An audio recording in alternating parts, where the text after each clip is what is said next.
Hello, and welcome to the York Festival of Ideas.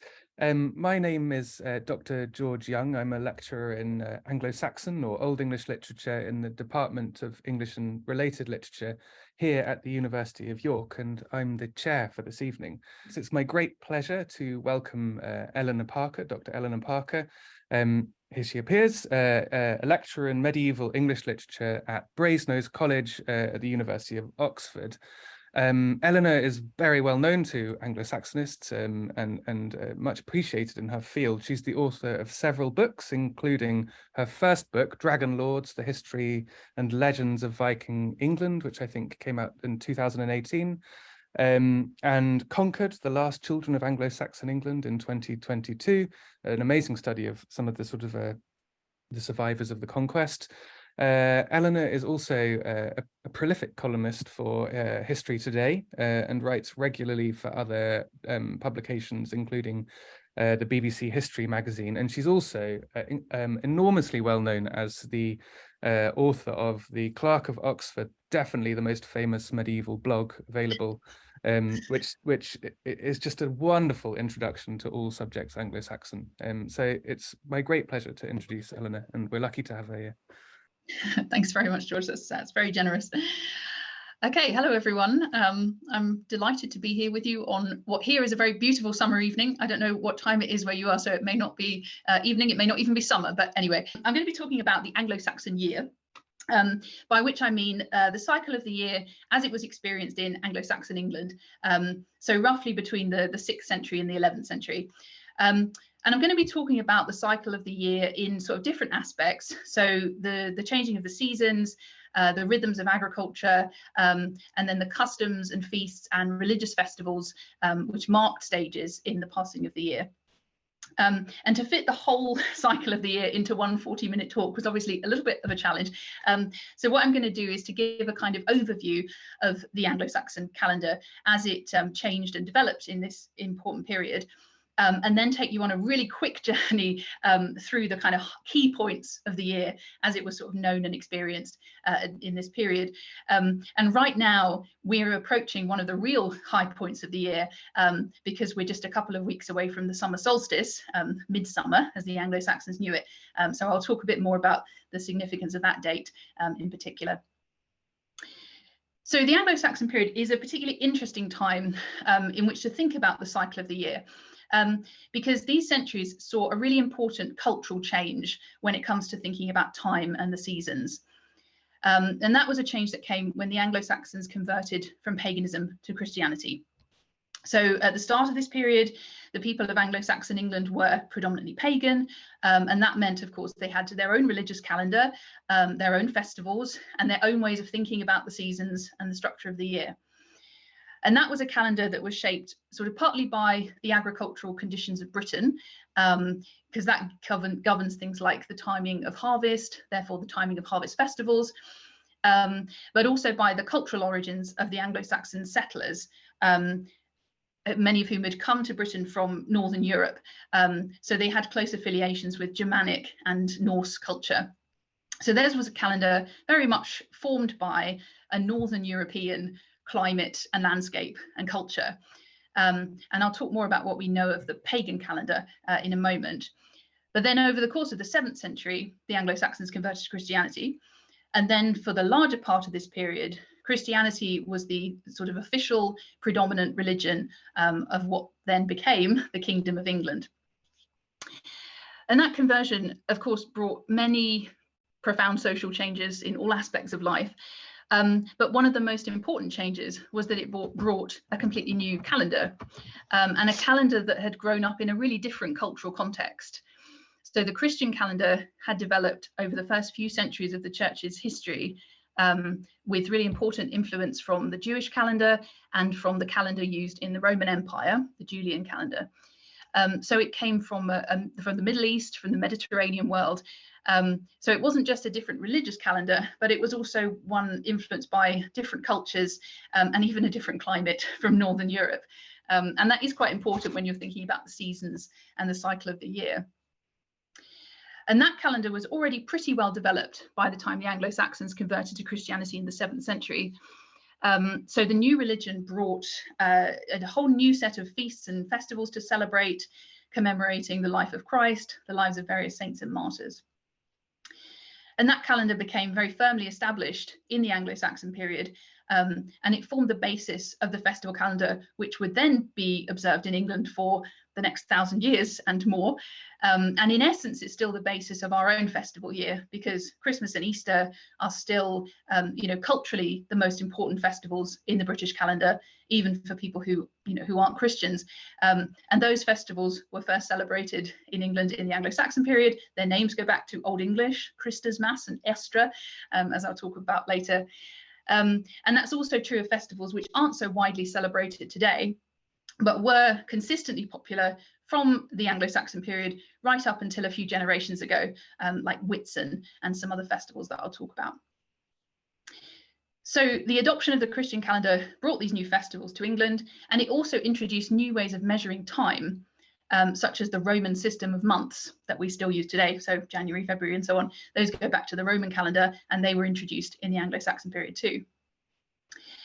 However, the pagan calendar in England wasn't entirely swept away. So aspects of the pre-Christian calendar did survive in modified forms, and so did some older ways of thinking about the cycle of the year and the seasons. So you get a kind of interesting blend, as we'll see. Okay, so what do we know about the pagan calendar? So answering that question is a bit tricky, because almost all of our written sources from Anglo-Saxon England come from after the conversion. So our evidence from the pre-conversion period is quite limited. But we do have information about the pagan calendar from one really important source, the Anglo-Saxon historian Bede. So Bede was a monk in Northumbria. He's best known for his Historia Ecclesiastica, his history of the English church, a really important source for the history of the early Anglo-Saxon period. But Bede was interested in lots of other things as well. And one of the things that he was most interested in was the calculation of time, the structure of the year, and the way that the calendar is organized in different cultures. So in around 725, he wrote a book called De Temporum Ratione, The Reckoning of Time. And in this, he talks about many different aspects of the calculation of time. So he was writing from a Christian perspective, but as part of his discussion, he includes a short chapter about how the year used to be structured among the Anglo-Saxons before they converted to Christianity. And he gives us some really interesting information. So he says, in old times, the English people calculated their months according to the course of the moon. So they had a lunar calendar. They began the year on the 8th calends of January, 25th of December, when we celebrate the birth of the Lord. That same night, which we hold so sacred, they used to call by the heathen name Modrenecht, that is Mother's Night. I'll come back to that later. Originally, they divided the year as a whole into 2 seasons, summer and winter, assigning the 6 months in which the days are longer than the nights to summer and the other 6 to winter. Hence, they called the month in which the winter season began Winterfylleth, a name comprised of winter and full moon, because winter began on the full moon of that month. And later on, he says that that month was equivalent to what would be October in our calendar. And he then goes on to talk about the names of the other months in the pagan calendar, which I'll come back to in a minute. First of all, I want to talk about this idea that the year has 2 seasons, summer and winter. I think if you ask most people, how many seasons are there in a year, they would pretty much all say 4. We kind of take that for granted. But it's not the case in every culture, and it doesn't seem to have originally been the case in Anglo-Saxon England. So the idea of a 4-season year, winter, spring, summer, autumn, came to the Anglo-Saxons when they adopted the Roman calendar, along with Christianity.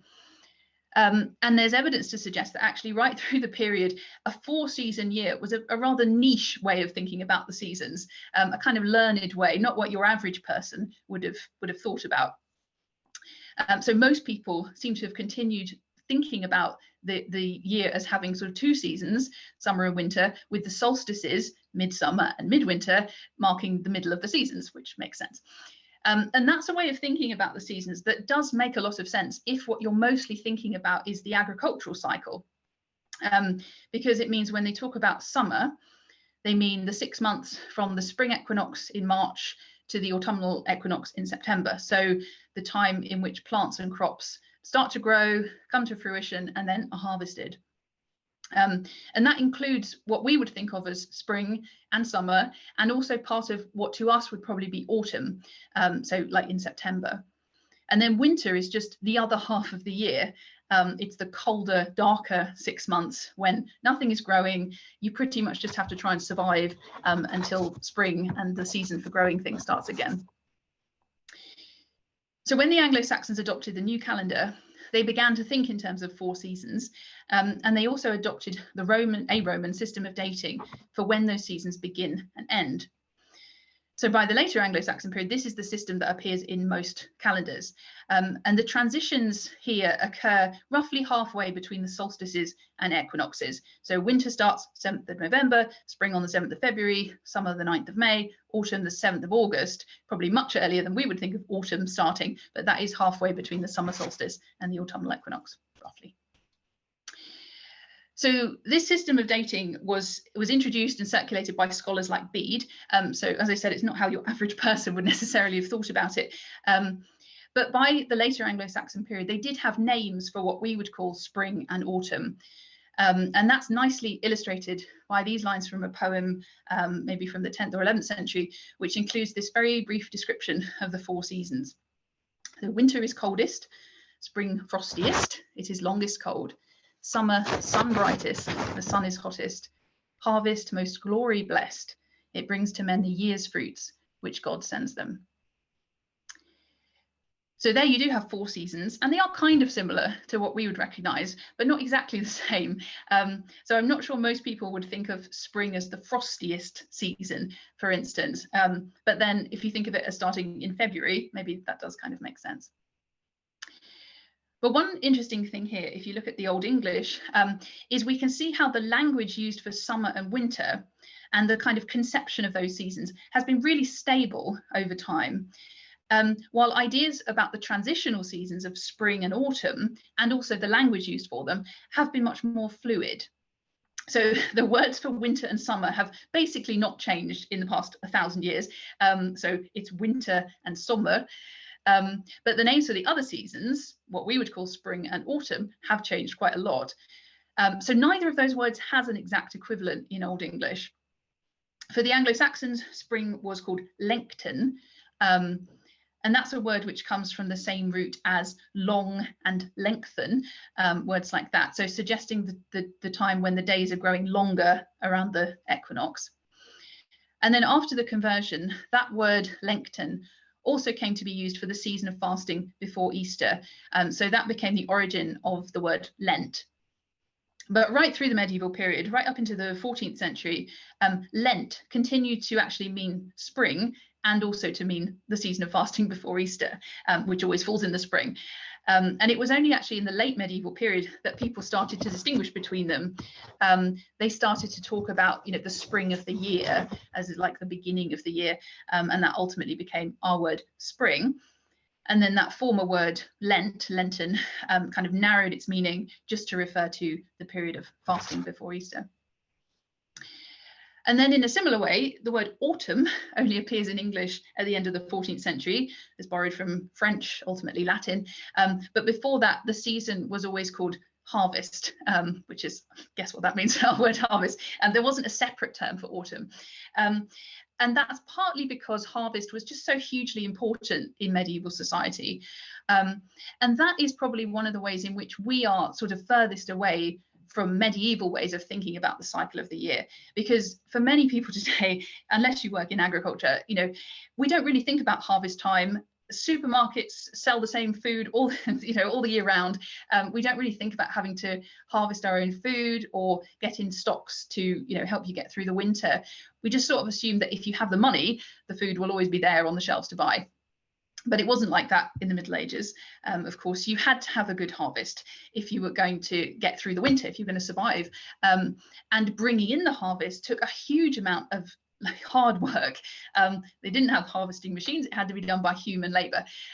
So it was by far the most important aspect of that part of the year from, say, August to October.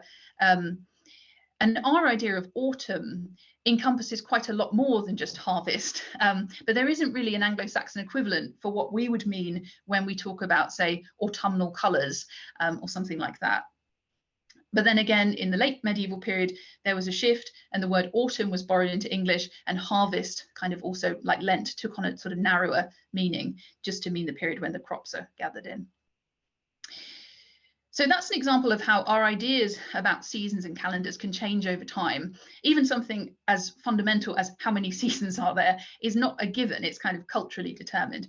And that is exactly the kind of cultural change that Bede was interested in. So he was living in a time when the older Anglo-Saxon way of thinking about the cycle of the year was in the process of being replaced by the Roman calendar.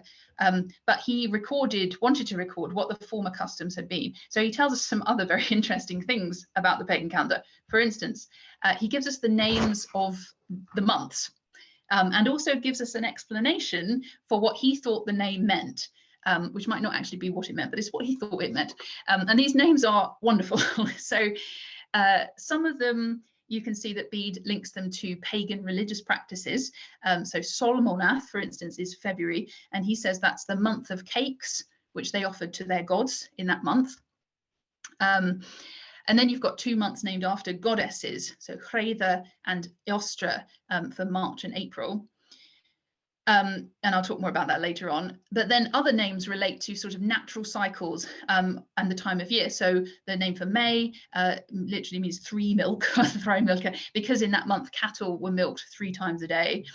I think my favorite is probably August, Weidmonath, the month of weeds, because they are very plentiful then. And Winterfullith, when the full moon of winter fell, and Blotmonath, November, when cattle were sacrificed to so that food could be stored through the winter months and were also consecrated to the gods. And notice that the 2 months around the winter solstice and the summer solstice seem to share a name. So December and January and June and July, you've got Yola and Letha, and they'd be distinguished as, say, December would be earlier Yola and January later Yola, and the same for Letha. And that sort of really emphasizes how important the solstices were as turning points in the cycle of the year, this 2-season year. So Bede is the only source who records most of these names for us, and some of his suggested interpretations are more convincing than others. Obviously, he knew much more about this than we do, but people have often thought that he might have just been speculating about some of these interpretations. And by the time Bede was writing in the 8th century, these names were already falling out of use, he implies, and they were being replaced by the Roman calendar and the names that we would recognize, January, February, and so on. So Bede's evidence is really important for understanding the pagan Anglo-Saxon year.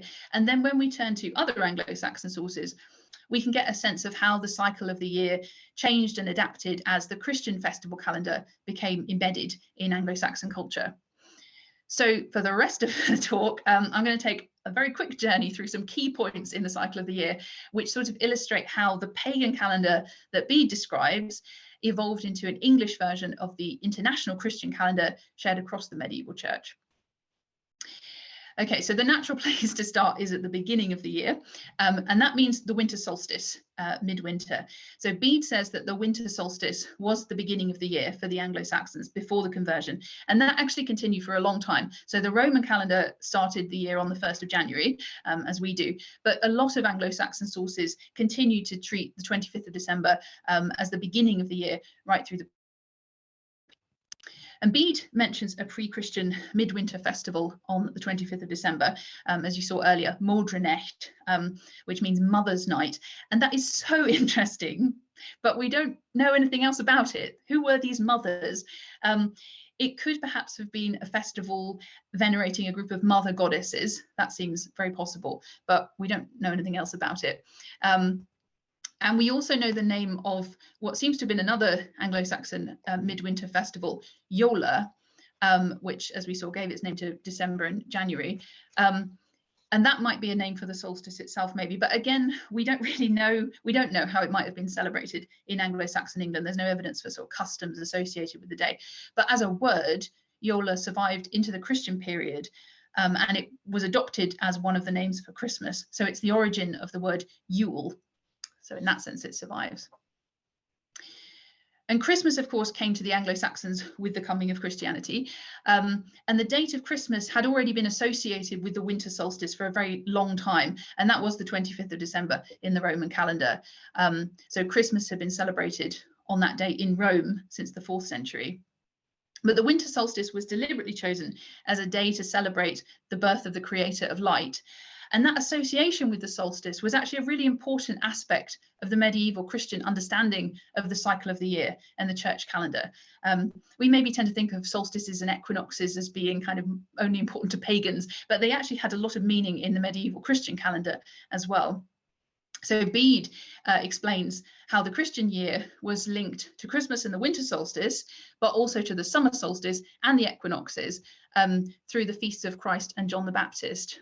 So he says, very many of the church's teachers recount that our Lord was conceived and suffered on the 25th of March at the spring equinox, and that he was born at the winter solstice on the 25th of December.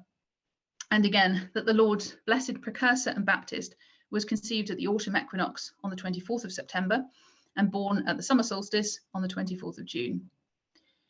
To this, they add the explanation that it was fitting that the creator of eternal light should be conceived and born along with the increase of temporal light, and that the herald of penance, who must decrease, should be engendered and born at a time when the light is diminishing. So he's saying that the birth of Christ is celebrated in midwinter when the sun's light is reborn because he's the creator of light. And then his conception was commemorated 9 months earlier at the spring equinox, at the point when the days become longer than the nights, so light kind of gains over darkness. And that became the Feast of the Annunciation on the 25th of March, as it still is, Lady Day, sometimes called. And that was also thought to be the historical date of the crucifixion, which is why Bede says he was conceived and suffered on that day. And then the summer solstice and the autumnal equinox were tied to the commemoration of the conception and birth of John the Baptist, the herald of Christ. So the medieval church celebrated many, many saints' days through the course of the year, but John the Baptist feast has a really special status because he is the only saint in Christian tradition, other than the Virgin Mary, to have feasts commemorating his birth and his conception, as well as his death. And his birth is significant because the Gospels tell the story of his first meeting with Christ when they were both still in the womb, because their mothers were pregnant at the same time. So their births are celebrated at the 4 key points of the solar year. Christ was said to have been conceived at the spring equinox, born at the winter solstice. John conceived at the autumn equinox, born at the summer solstice.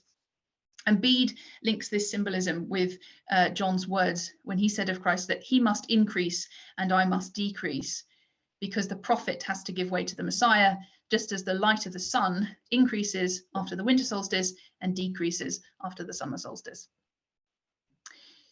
So midwinter and midsummer, which were the key turning points of the year before the Anglo-Saxons converted to Christianity, sort of took on this new meaning with the coming of the new religion.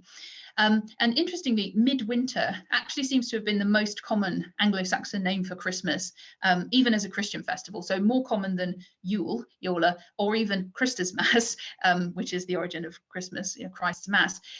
Anglo-Saxon writers often call Christmas Day Midwinter's Mass Day, the festival of midwinter. And calling Christmas midwinter kind of suggests something about the really powerful link between the festival and the season, what it means to celebrate the rebirth of light in that darkest time of winter. And that's worth noting because winter is a season which looms very large in Anglo-Saxon culture, kind of more than any other season, really. The Anglo-Saxons lived in Northern Europe. Winter is long and cold and dark. Then they didn't have the kinds of defences that we might have against the cold and the dark. Electric light, heating, whatever, food supply. Their food supply is dependent on what you could store through the winter. So winter could be a very long, very difficult season. And that comes across very clearly in Anglo-Saxon poetry. Winter is a season that carries a sense of being a real threat, a real fear, a lot of emotional weight. So quite a lot of Old English poems talk about winter, wintry landscapes, wintry settings, and the effect of winter on human beings. And they often imagine it as a time when the earth is kind of held captive, chained by fetters of frost, as they say, or a time when the earth is kind of, snow is binding the earth. There's this imagery of imprisonment and binding, and this sense of the earth being trapped, and also human beings being trapped in our homes, presumably kind of by the harsh weather. So they very much think of winter as a time of hardship, which you have to endure and survive and just wait really until spring comes again. And one example of this is the poem where the title of my talk comes from, Winters in the World. So I'll just talk a little bit about that. This is an Anglo-Saxon poem called The Wanderer. And it's about a man who has become displaced from his home after war and the deaths of his kinsmen. So he's grieving for his friends and his home and the Lord that he used to follow. And in the poem, he laments and reflects on his grief and on grief and loss more generally as part of human experience. So it's very much a poem about loss, and his grief is evoked through the language and imagery of winter. So for instance, he tells us he's traveling alone across the icy seas, and he says, "I buried my Lord in the darkness of the earth, and from there journeyed winter sorrowful over the binding waves. He who has experienced it knows how cruel sorrow is as a companion for him who has few beloved friends. The path of exile holds him, not twisted gold, a frozen spirit, not the glory of the earth." So it's kind of like winter has sort of got inside his heart. He's winter carey, like winter sorrowful, as desolate as winter, something like that. And he has a frozen spirit, as if it's numbed by his grief. And later on, he also imagines a kind of apocalyptic picture of a winter which will one day destroy the whole world. So he pictures human dwellings kind of covered with snow and beset by frost and hail. And the poem almost suggests that winter kind of symbolizes an existential threat to human life, human happiness. And in that way, it's quite typical of how winter is presented in Anglo-Saxon poetry, often with this association with grief and human suffering and even apocalyptic destruction. And it's such a prevalent idea that it seems to be very kind of widely shared, maybe quite a long-standing way of thinking about winter in this culture. And in Scandinavian mythology, if you know anything about the Norse gods, a terrible and protracted winter was one of the signs that would precede the kind of Norse apocalypse, Ragnarok, the end of the world, the doom of the gods.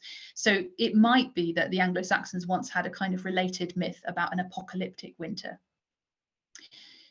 But this poem also talks about how this kind of suffering can lead to wisdom, because it leads us to focus on what is eternal and unchanging rather than the transient things of the world, like wealth and earthly attachments and so on. So the Wanderer says, "This earth every day declines and decays, and so a man cannot grow wise before he has had his share of winters in the world." So that's the phrase from my title. And in Old English, winters in the world, it's partly just a way of counting years. So you can say someone has lived 30 winters in the world or something like that. And that would suggest that you become wise when you've lived for your share of years. So, you know, you become wise through age and experience. But then, because winter in this poem very much is a time of suffering and hardship, the suggestion is also that your share of winters is like your portion of trouble and grief that everyone has some kind of share of in the world. And that's, you know, everyone can kind of learn from these seasons of winter in our own lives. So as Christianity took root in Anglo-Saxon England, this festival of midwinter, Christmas, the solstice, must have offered something really powerful to a culture in which winter represented such a terrible threat. It's a promise that this apocalyptic winter is not the end. The sun will be reborn and light and warmth will come again. Okay, so what came next in the cycle of the year? We've got to keep going through the year. Okay, so in the Anglo-Saxon period, the Christmas season started later than ours, but it also ended quite a bit later too. So it didn't start until the end of Advent, Christmas Eve. Then you had the 12 days of Christmas, culminating on 12th night on the 5th of January. And the 12 days of Christmas were a time of holiday for everyone. That was set down in law by Anglo-Saxon kings. Everyone should have a holiday at the 12 days of Christmas. And it was a time to celebrate Christmas, but also it was a time when people couldn't do much work anyway, because around the winter solstice, the days are really short, there's not much daylight, it's very cold, the ground is really hard, so there's not much you can do in terms of work in the fields or even indoors if you have limited source of lighting. So you might as well be on holiday and make the most of the festival. So people had 12 days of holiday at Christmas, and then after 12th night, they would go back to work. But even then, the Christmas season technically lasted 40 days, and all of January was supposed to be a time of feasting, not fasting. So there was no such thing as dry January in the Middle Ages. And then the real end of the Christmas season came on the 2nd of February with the Feast of Candlemas, which was the last festival of winter, but also kind of the first festival of spring. So Candlemas is the Anglo-Saxon name for what's called the Feast of the Presentation. And it commemorates an event from Christ's early childhood, so 40 days after his birth. He was taken by his parents to Jerusalem to be presented in the temple in accordance with Jewish law. And in the temple, they met an elderly man and woman, Simeon and Anna, who recognized the baby as the Messiah they had been waiting for. And Simeon, who you can see in this image from an Anglo-Saxon manuscript, took Christ in his arms and hailed him as a light to lighten the Gentiles, but also prophesied his future suffering and death. So to commemorate this kind of proclamation of Christ as a light to lighten the Gentiles, in the medieval church, people would bring candles to church to be blessed and carry them in procession. So that's where the Anglo-Saxon name Candlemas comes from. And it's very much a sort of transitional festival. So it looks back to Christmas because Christ has only just been born, but also forward to Easter because it talks about his suffering and death. And at its heart is this meeting between a newborn baby and a very old man. So kind of birth and death, youth and old age, winter and spring.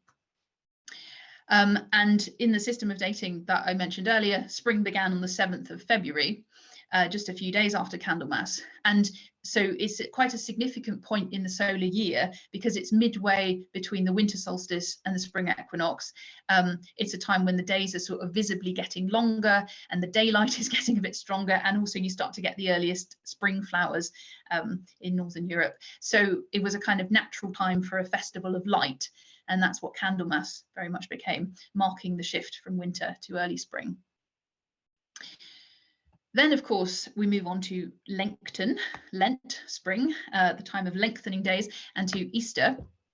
So for the Christian church, of course, spring is a time of fasting, and much more strictly in the medieval period than today.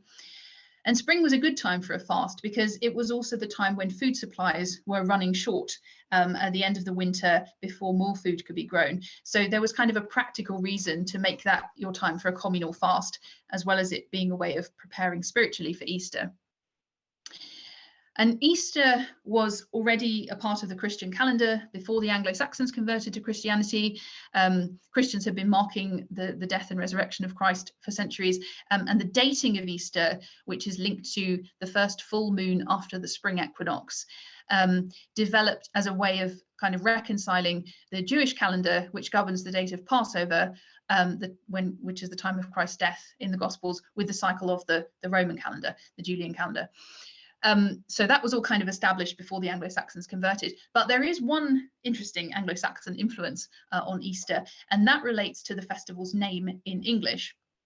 So in most European languages, the name for what we call Easter comes from words relating to Passover, because Christ died at Passover. So that kind of makes sense. So the date of Easter and its significance and in the name that it has in many languages all kind of go back to medieval Christian interpretations of references to Passover in the Bible. But the English name of Easter is unusual because it doesn't have any relationship to Passover.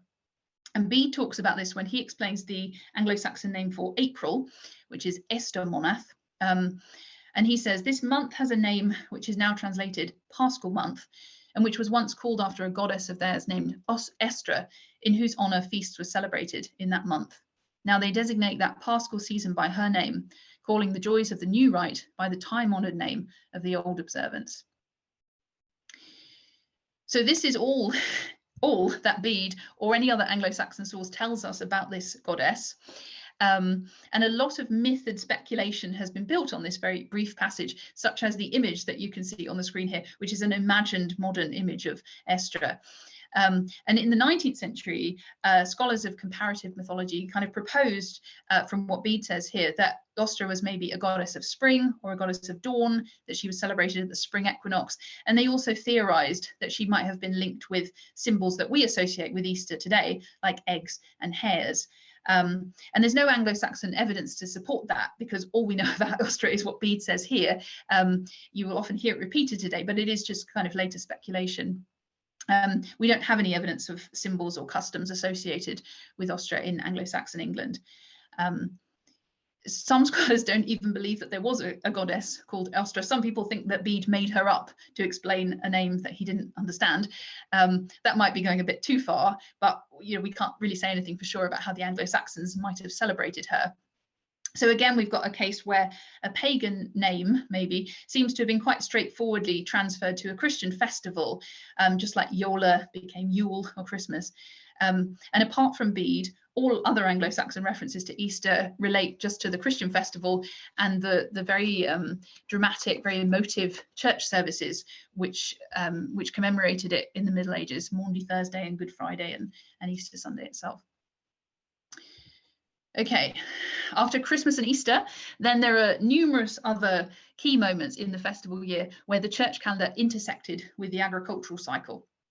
So in the summer, for instance, you have Regation Tide, the days leading up to Ascension Day, 40 days after Easter. So the date of that varies, but it will always be, it's usually sometime in May. And the Regation days were marked by processions in the countryside to bless the growing crops and to pray for a good harvest. And these were really popular in the Anglo-Saxon period because they were communal processions in which the whole community was involved. Everyone would kind of walk out together. And in Old English, they're called the gang days, which means walking days. And they seem to have actually been quite social occasions. People, obviously, they were praying for a good harvest, so there was a serious purpose, but they also seem to have just been enjoying themselves because it's quite nice to go for a walk in the countryside in May. It's maybe the best time of year to do it. And after that would come Whitsun, Pentecost, also falling in May or June. And Pentecost again is tied to the church calendar, the descent of the Holy Spirit to the disciples after Jesus's death. But it became a really popular summer festival. It was a time for baptisms and also coronations, very relevant this year. And the traditional English name Whitsun goes back to the Anglo-Saxon name Whita Sonnenday, so White Sunday, probably referring to the white garments worn by people who were being baptized. Then in June comes midsummer, so the summer solstice, the longest day of the year, the time of maximum light before the days start to get shorter again. And I said earlier that after the conversion, midsummer became the feast of the Nativity of John the Baptist. And in the Middle Ages, St. John's Eve, 23rd of June, was a really important festival in Britain, as it still is in other European countries. And the traditional way of celebrating it was with bonfires. And that was a very widespread custom in Britain up to the Reformation, when it was kind of suppressed. And the idea of bonfires was maybe to kind of reflect the fiery power of the sun at this time of year. And midsummer was also thought of as a time when plants and herbs were especially potent. So Anglo-Saxon medical texts often say midsummer is the best day to gather herbs for use in specific remedies or medicine or something. And that's an idea that also lasted for a long time, because that's how St. John's wort got its name, because it was gathered on St. John's Eve, midsummer, and was used to decorate houses on midsummer because it was thought to have kind of protective healing powers. So bonfires and gathering herbs is how to celebrate midsummer. Then after midsummer comes the harvest season and festivals to mark that, such as Lammas on the 1st of August. That name comes from the Old English name Hlafmassa, bread mass, celebrating the first fruits of the wheat harvest. And that seems to have been a day on which loaves of bread would be made from the first harvested wheat and then blessed. And the harvest continued into September, which was known in Old English as Harley Monath or Harvest Monath, so holy month or harvest month. And presumably it was holy originally because of some kind of rituals to celebrate the end of the harvest. And in the Christian era, this was also the time for the very popular festival of Michaelmas on the 29th of September. So St. Michael, the feast of St. Michael the Archangel, that's just after the autumnal equinox. And St. Michael was very popular in the Middle Ages. He's usually shown slaying the devil in the form of a dragon. So he was very much a saint to kind of suit the Anglo-Saxon love of dragon slayers, like Beowulf and others. So Michaelmas was a very important feast, kind of marking that autumnal quarter of the year. And then, getting close to the end now, we head back towards winter. There's Martinmas on the 11th of November. That's the feast of St. Martin of Tours. And that was the day when pigs and cattle were slaughtered to preserve meat for the winter. So that was a tradition across Europe, but in Anglo-Saxon England, it seems to have replaced the pre-Christian custom, which Bede calls Blotmonath, month of sacrifices, which he says was the pagan name for November, and probably for the same reason, so that meat could be stored through the winter. So the religion changes, the festival changes, but the agricultural calendar, the needs of the community kind of basically stay the same.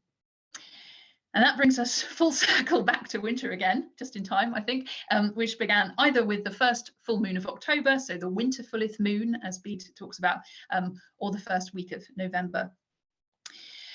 And all of this is a reminder of just how important natural cycles continue to be to the festival calendar, whether pagan or Christian. That fundamental connection to cycles of growth and harvesting, and the human experience of the pattern of lengthening and shortening days continue to be really vital. So the very last thing I just want to talk about is this little extract from an Anglo-Saxon poem, which kind of exemplifies this. And which relates to this time of year where we are right now, because it's about June. We're 2 weeks from the summer solstice, the longest day of the year.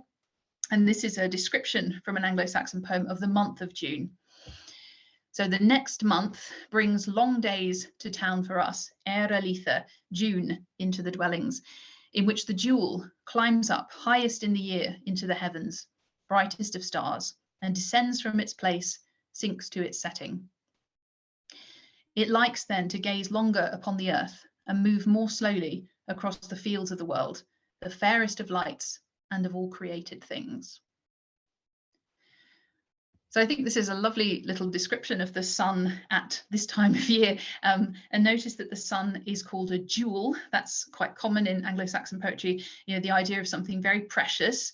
It's got the kind of brightness and warmth, and it's so precious because it sustains all life on earth. We'd be completely lost without it. And what I like about this is that the poem imagines these long days around the solstice as the sun kind of wanting to gaze longer on the earth and slowly journeying across the summer fields, just because it wants to look at them because they're so beautiful at this time of year. So on this beautiful summer evening, I think that's a good place to stop. Brilliant. Thank you so much, Eleanor. I think we have a few minutes for questions. Perhaps we'll start with a question from Sharon, who asks, were winters in England in this time much harsher than they have been in our recent past? So I suppose that's a question about climate change, and how that might have had an impact on the pattern of the seasons that you're talking about. Yeah, it actually doesn't seem to have been the case that winters were much colder in the Anglo-Saxon period. It was actually something that changed over the course of the Anglo-Saxon period, that kind of the climate was slightly warming over that time. So what I was talking about, the importance of winter, maybe relates to something slightly earlier in the period. You certainly get the impression of very harsh winters, but then that's also just partly how they think about it, maybe as much as how things actually were. So what I was saying about how often winter appears in Anglo-Saxon poetry, it becomes a bit like a poetic trope or convention that comes up in a lot of poems, because it's a way of thinking about times of hardship, times of cold, times of pain or deprivation or something in our own lives. So it doesn't necessarily reflect that winters were a lot harder, but just that they thought of them perhaps as much harder. Brilliant. Okay. Another one. From a modern perspective, it's quite difficult to understand such a change in terms of the changing calendars. But how long did this conversion take? I think this is a question about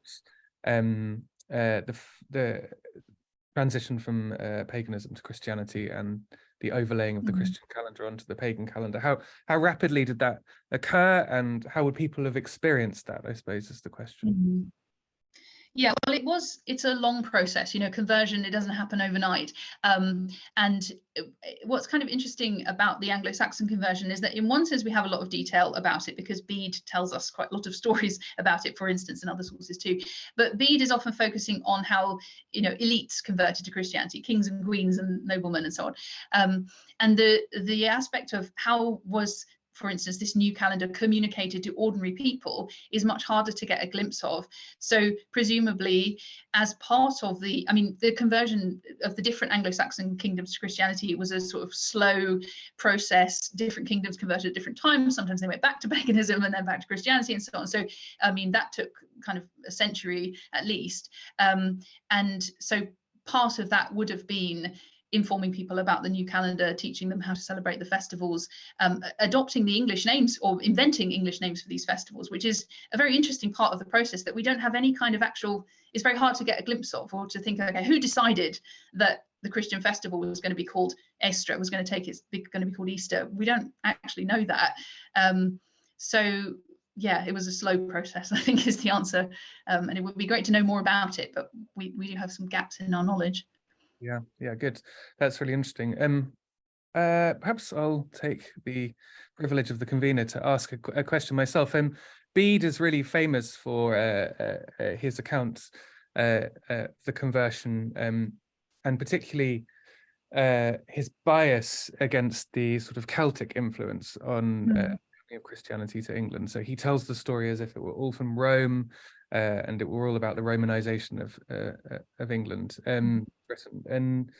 And I just wondered, is there a way in which you're relying so heavily on Bede to know about the seasons? Is there a way in which perhaps there's kind of concealed influence from the Celtic world there?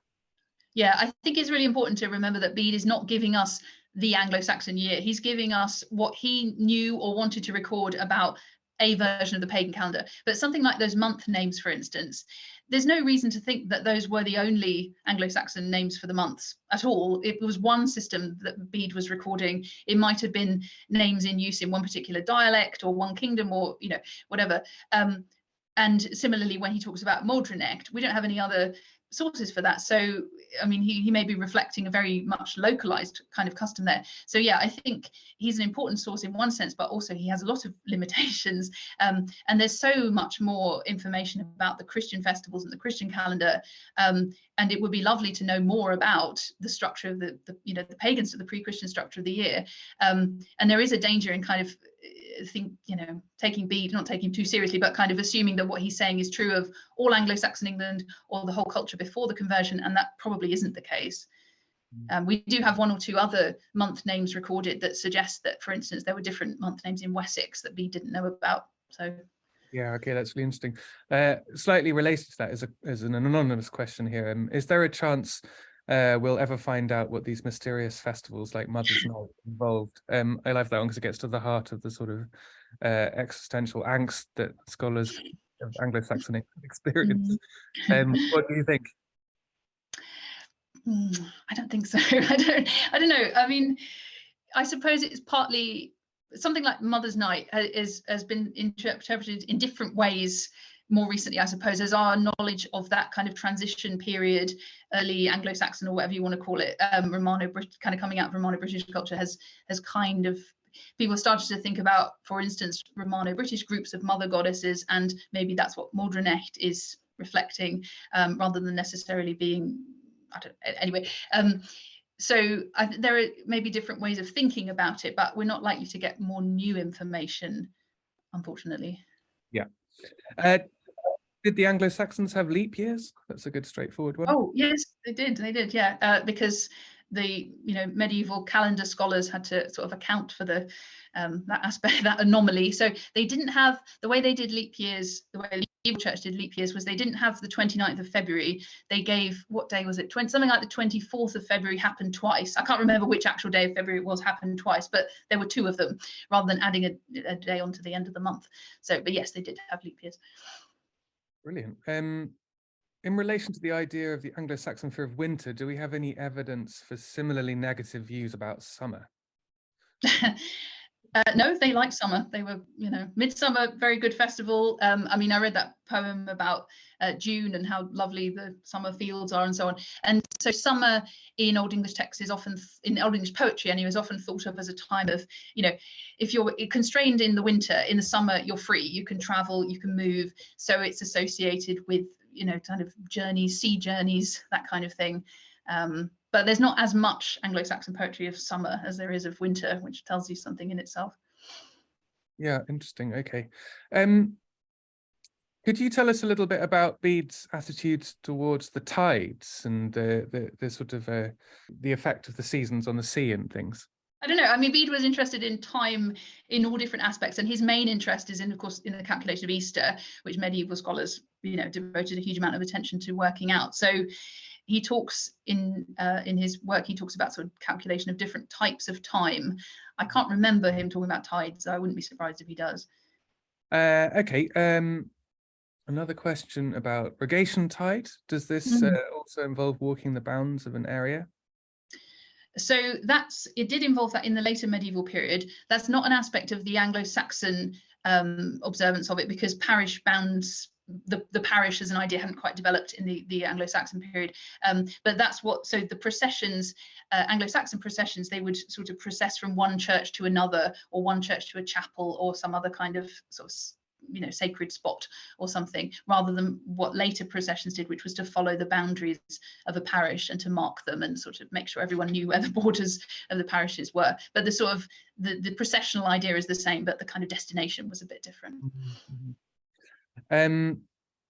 Was there an Anglo-Saxon version of Halloween? That's a good one.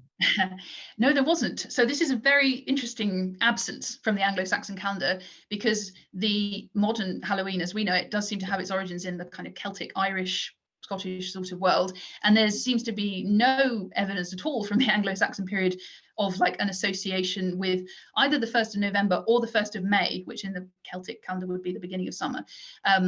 So no Halloween. They kept All Saints' Day on the 1st of November, but there wasn't any sense of, spookiness around that at all, as far as we can tell. And in fact, Halloween didn't become a custom in most of England until really quite late. I mean, the 19th, 20th century is when you start to get even awareness of Halloween in the large parts of England. So it's very much a sort of not English custom in origin. Brilliant. How did the converted people conceive of themselves as part of a larger time scale? You talked about apocalypse and Ragnarok. So I suppose this is a question about how did they not only place themselves in the annual calendar, but also in the larger eschatological framework?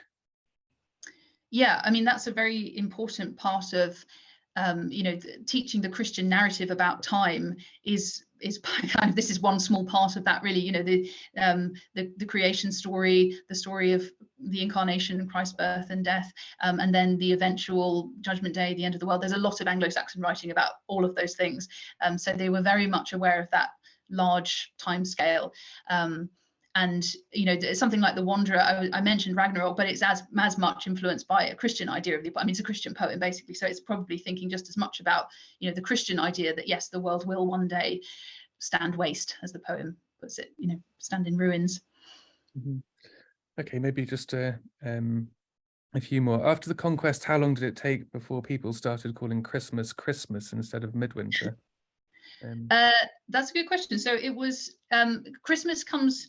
The word Christmas comes it's first recorded quite late in the Anglo-Saxon period. So there but was sort of coexisting with midwinter. So in the Anglo-Saxon Chronicle, one of the Anglo-Saxon Chronicle entries for 1066, midwinter is the term that they use for Christmas. So it actually didn't die out until I think the end of the medieval period. People were still talking about midwinter meaning Christmas in Middle English. What happened at the conquest was that sort of some new names were introduced, but they often coexisted with the existing names. So like with Easter, for instance, the French name for Easter came into English, but the English name also survived. So they kind of lived together. Brilliant. Thank you so much. Okay, the final question. Someone's asked, what was that last poem you cited called? It's the Menologium, I think, isn't it? That's right. Yeah. Menologium. Just a calendar poem. Has all the months. Definitely one to look at. The York Minster is striking 7 o'clock, so I think we've reached the end of our hour. And I'd just like to thank you again for a brilliant summary of Eleanor's book, Winters in the World, which you are encouraged to purchase. It's a brilliant. I've read it. It's fantastic. From our partner bookseller Fox Lane Books. They have some signed book plates signed by Eleanor. If you want to buy it there. So thank you very much, Eleanor. Thank you. We appreciate it. Thanks, everyone. Bye then. Bye.